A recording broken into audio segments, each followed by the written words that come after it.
Hi. Today I intend to share how to tie this kind of knot. So I don't know if this has a name. I couldn't find a name as of now. I came across the knot because I needed it and it materialized in my hands. Although arguably there's nothing material about the knot. It's just a trace, and that is immaterial. Anyways, I call this one the Triskelion knot, and the reason I needed it was for my cup here, with my little basket around it. I needed to have a suspension for this to get a chip shape, and the suspension, because of the threefoldness, was calling for some sort of a way of holding on to that threefoldness. And as I was looking for such a kind of a knot to take a hold of 3 points from a central point, I came up with and created. I found this knot, basically. Let's say I found this knot, the Triskelion. And since then I've done it over and over and over and over with all sorts of materials because I can't help myself. Oftentimes I tie it like this and then put another knot, like a sheet bend, or is it a bowline? Indefinite case, because altogether this whole thing is an eye. The whole knot is an eye, so it is a bowline, it's a sheet bend, whatever. With that sort of knot, the one that gives a triangle on one side, an eye. I like that as a finishing off, because it's easier done than what I did here, where I actually hid. I'm sorry that I'm having troubles with the camera. I'm not looking at the camera directly, and it's not pointing where I think it is directly. Anyways, I hid the ends of the line here, so it's not showing up on the one on this side. But yeah, it's a very easy and simple knot once you know how it goes.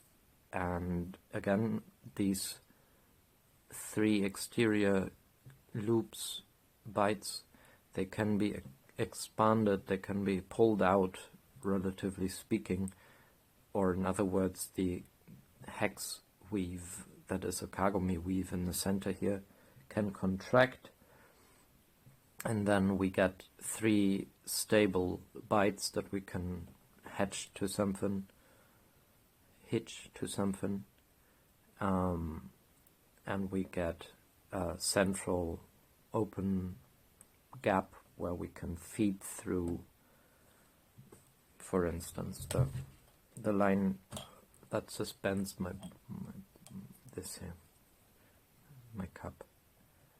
Right, so you see the knot here is the same, tiny knot, but it's those exterior lobes that have been expanded so that they hitch to the basket. And because there's the center hex open here, I can feed through a line through that, and I'm using some beads as closest drawn 4 eyes, a stopper knot here. I think this is an Ashley stopper knot. And on the other hand, I'm having I got a bowline here. Sorry about the focus. I'm sorry. I'm a complete dilettante, as they say. This is a bowline, and then I've got another stopper knot, closest drawn bead set here, 4 eyes, 4 spheres, 4 beads, and another stopper knot. And this is nice because I can put the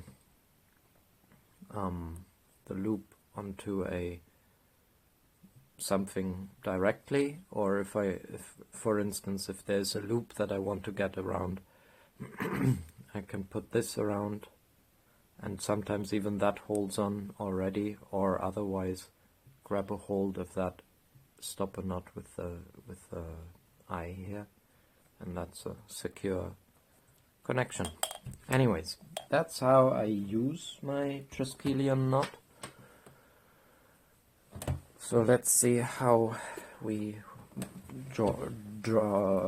tie it. And I'm just gonna take this, I think this is some hemp line. I don't use it much often, actually. For most practical things I'm actually using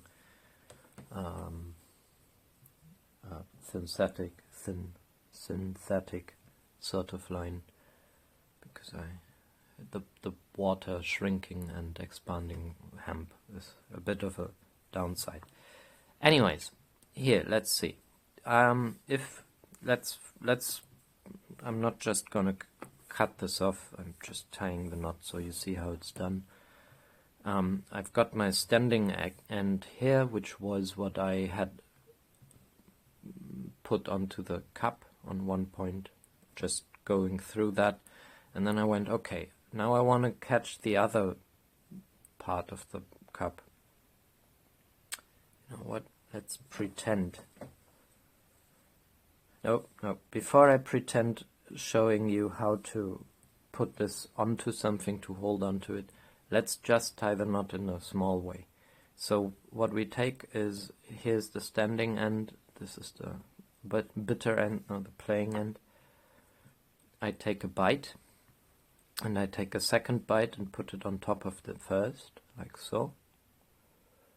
And then I take my playing end, my working end, and I go from the bottom through the first bite, like this.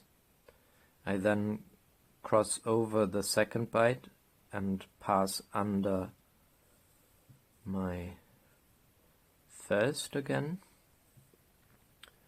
and then I go into this twist, this turn here, like that. See how we came from here, we went under this, over this, under this, over this.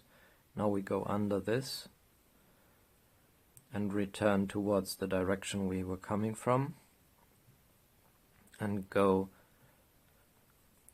this was the second bite that we drew, we go over that, we go under the first bite, out of this eye here, and that's the complete knot already. It's a bit out of balance, but that's okay. See? And then one could do a second pass, of course, or a couple passes. One could just do the tie off here somewhere.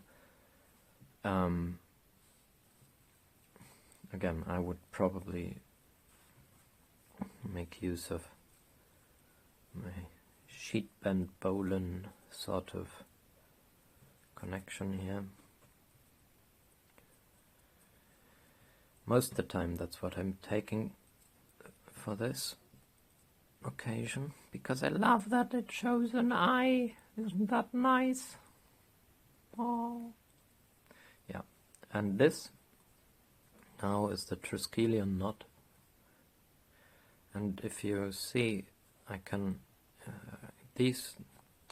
each one of these turns here, like this one that I'm holding, it's being passed by this bite.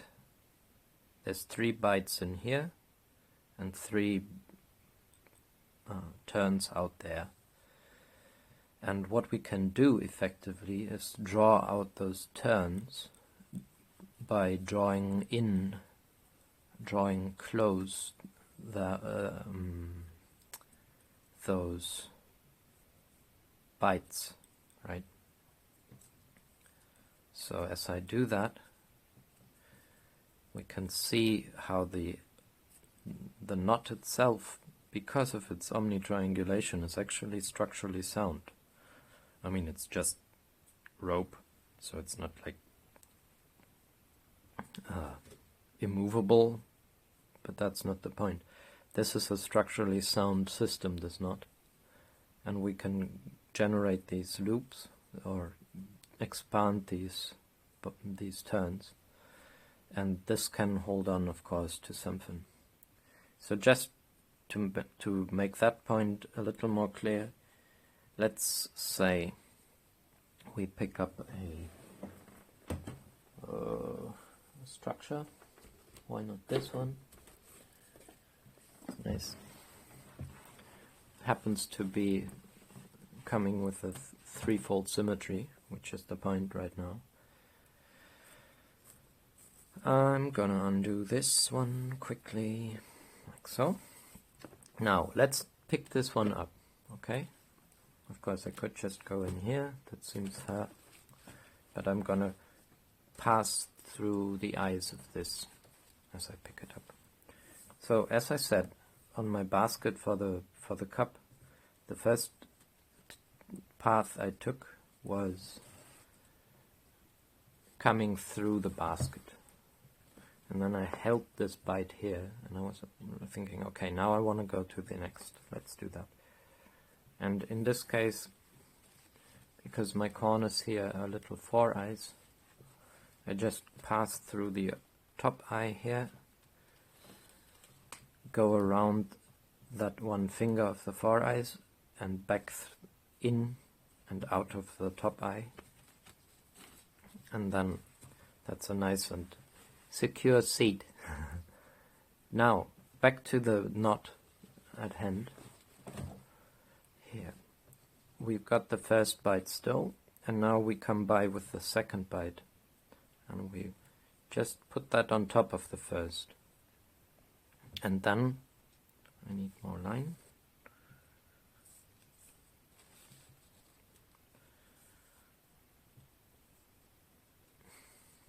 Okay.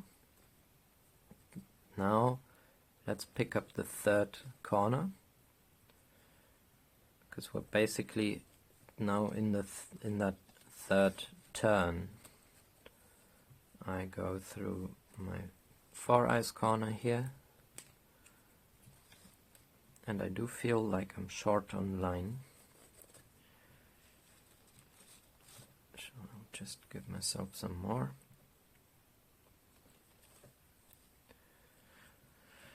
That's it. I'm sorry for this being a visual mess. This is not the point of communicating well. But you know, if you do it yourself, you'll find that it's actually much easier than what it looks like. Okay, I put this through the third corner, and now I'm coming back through the first bite from the bottom. I'm crossing the second bite over the top, and I go back underneath the first bite once more. And then we have this crossing of this first and the second bite, and we'll pass between here, down, over this, under this, and then lastly we're turning this way,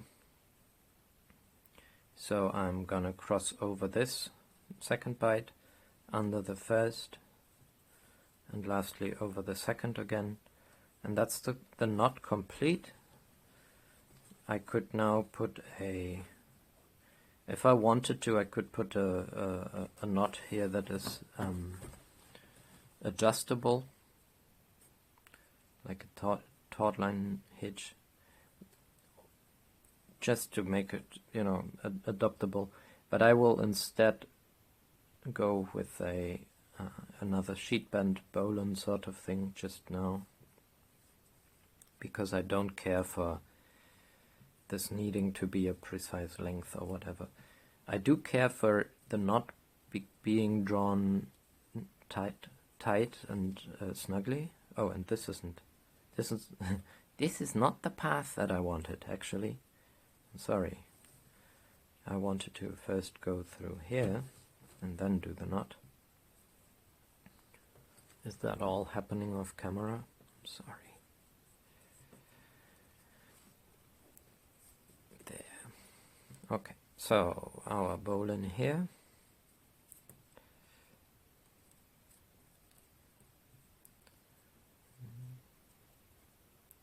Sheet bend.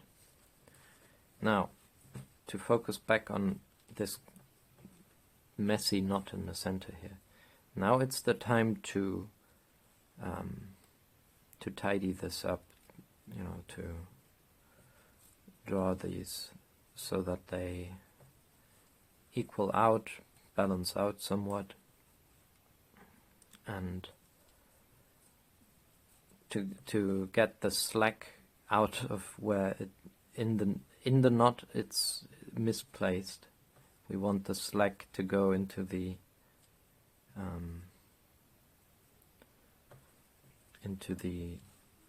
turns that pick up on the whole thing. Anyways, blah blah blah. I'm trying to do two things at once, which is the whole video, really. Talking while knotting. Yeah, but one gets a sense, yeah? One can pull this ever closer, ever tighter. And it actually works out to go all the way into what is the closest drawn place, basically, which is really the home of all the spheres. They are all happening because of closest drawing. But notice that this is still imbalanced. I don't know if you can see that from that angle, but it's not a level situation still. So what I'm gonna do now, I still can move the length of line around in this knot, and if this leg is too short, I can follow it to another one that is too long, and just take a little length of that and move it through my knot into the other leg. And as I do that sort of balancing act, I can level my suspended platform or triangle or basket or whatever it may be, balance that out, and it's still too long on this, too short on that, so that's this way. Yeah, but that's essentially how I tie and use this most useful and practical sort of knottings that I've found so far, the Triskelion knot. And if you are familiar at all with trihexagonal weaving or triagonal weaving or kagome weaving, you will notice that these hold on, just picking up something. Look, this is another bunch of closest drawn spheres. These are sewn, as I call them, sewn spheres. There's a couple of tutorials and videos on my channel on that. And it's not in focus. Here's the focus. But look, what happens if I take any one of these pathways here and I decide to take another string through this and say, and every time I come across one of the strings that go this way, I'm going to go under, and if it's going that way, I go over. Right? I'm just continuing the pattern, and it turns into the kagome weave. I could do the kagome weave without the beads, and it's still going to be structurally sound. But this is it's a natural outcome of space-time, really. It's the weave of belonging together, belonging to universe. And it's a key to whole area of basketry. This is the same pattern, but with 5 around a corner instead of 6. So it's not as neutral, but actually gives a corner that can grow a sphere or baskets or whatever. But just to point that out, just that general relationship between these. It's the same thing happening in there. See? If I only look into one of these hexes, then what we are trained to understand as the Star of David, mostly, which is being abused as we speak for the most horrible atrocities in the world. Some of the most horrible things ever. Seal of Solomon, if you like, the hexagram, the 6-pointed star. It's not really so much of a star as it is a seed of this weave, which could continue, and in some ways it does continue throughout everything that exists, binding us all together. And we can manifest it wisely, if we choose to. And in a way, this Triskelion knot is, if you like, a very simple instance, one of the simplest instances of this weave that I've been able to manifest with a piece of rope, piece of string, piece of line.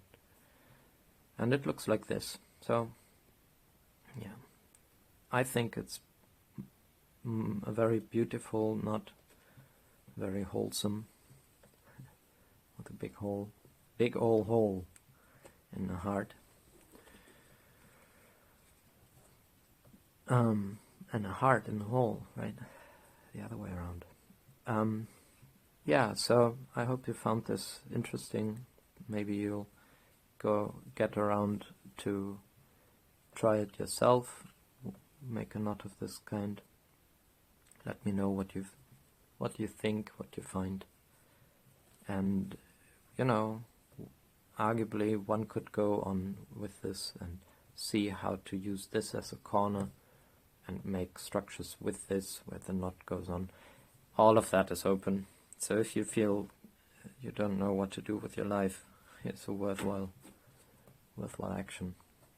Alright, with that, free Palestine, free kinship earth, free us all. Let's collectively remember that we all belong to the universe, shall we? And keep on knotting. Take care. Salam.